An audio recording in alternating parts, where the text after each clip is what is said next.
Welcome to Potty, your daily briefing cybersecurity update, March 15, 2026. All right, jumping right into today's briefing, we're zeroing in on some key cybersecurity stories that have popped up from recent reports. First, we'll unpack that new wave of invisible Unicode attacks linked to glassworm hitting repositories, sticking strictly to what's been confirmed. Then we'll dive into the analysis of over 1,000 MCP servers that revealed some concerning security issues. And finally, we'll explore the telltale artifacts and LLM-generated phishing emails that could help in detection. It's all about understanding these facts without overhyping. So let's get to it without any delays. So, starting with this one that's drawn a lot of attention, there's this thing called glassworm that's making headlines again, with a new wave of invisible Unicode attacks targeting repositories. From the sources, it's clear that these attacks use invisible code to hit places like GitHub and other repositories, which means the code is there but hard to spot visually. That's actually really intriguing because it shows how attackers are getting creative with everyday tools. And while we don't know the specifics beyond that, my read is that it underscores the importance of careful code inspection. Let me think about this for a second. It's not just about the attacks themselves, but how they might prompt developers to pay closer attention to character encoding in their work, though we're not speculating on outcomes. Oh, that's genuinely fascinating when you consider how Unicode is supposed to make things easier. But here it's being twisted in ways that could complicate security checks. The sources mention it's affecting repositories broadly, so anyone dealing with shared code might want to verify what's there, but I won't go beyond that. It's a reminder that even standard features can be exploited. And while this doesn't directly tie to other issues, it highlights the need for vigilance in digital spaces. Let me break it down further. Essentially, these attacks involve hiding code in plain sight, which is a clever tactic, and the logical takeaway is to incorporate more thorough reviews without assuming any wider impacts. Building on that, I was going to say it's wild how these invisible elements slip through, but actually wait, let's not sensationalize. The facts are that Glassworm is back and targeting repositories with Unicode tricks. From what we've got, it's similar to a supply chain attack using invisible code, though we're not connecting them directly unless stated.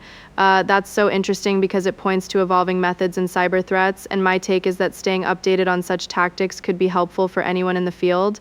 All right, moving on from there, this sets the stage for why awareness is key in today's landscape.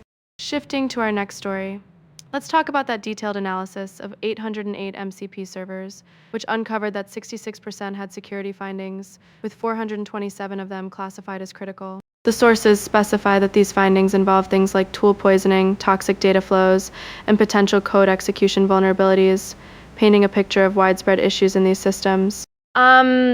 That's really eye-opening because it shows a significant portion of servers aren't as secure as they should be. And while we don't have details on why or what happens next, it suggests that regular checks might be a good practice. Let me think. For instance, tool poisoning could mean alterations to development tools, and toxic data flows might refer to contaminated information, but we're sticking to what's explicitly mentioned without inferring broader risks.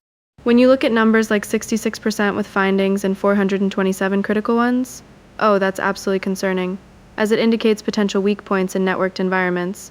The analysis doesn't specify industries or causes, so we're not assuming any connections, but it does highlight specific problems like code execution risks that could be exploited. It's a straightforward report that emphasizes the prevalence of these issues, and my read is that it could encourage more proactive security measures, like double-checking server configurations. That's so helpful for IT folks, as it provides a baseline for understanding common vulnerabilities without overstepping into speculation. I was going to dive deeper into what this means for users, but actually wait, let's keep it to the facts. These findings are based on a large-scale scan, showing tool poisoning and the like as key concerns. That's really important because it gives a clear snapshot of current security states, and while it's not linked to other stories, it stands as a solid reminder of ongoing challenges. Let me add that thinking about this. The logical takeaway is to use this data as a reference for audits, though we're not prescribing actions beyond what's supported. Overall, it's a wake-up call wrapped in numbers, making it essential for awareness.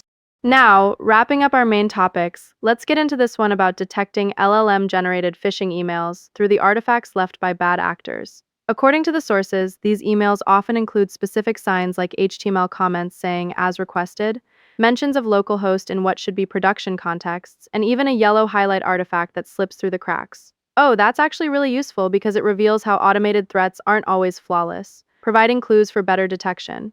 As someone with an interest in this, I think it's a positive note that these mistakes can be leveraged, and while we don't know if they'll change, it's based on current observations.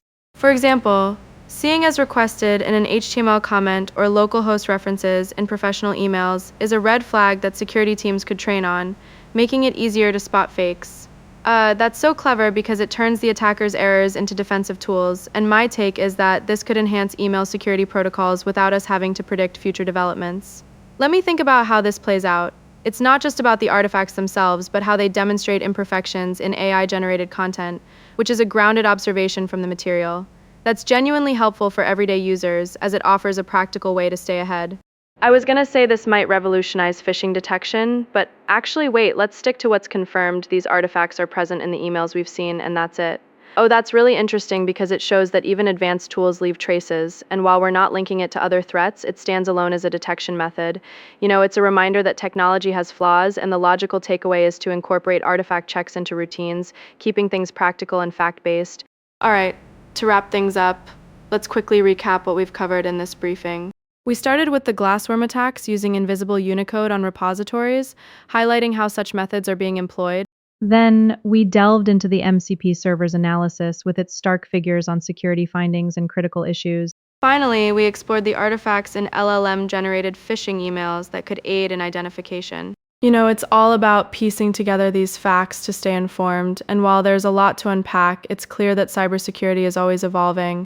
One more thing before we sign off. Remember, these stories are based solely on the confirmed details from the sources, so use them as a guide for your own awareness without drawing unstated conclusions. That's so important, because in the world of cyber threats, sticking to facts helps avoid unnecessary panic. Thanks for tuning in today, folks.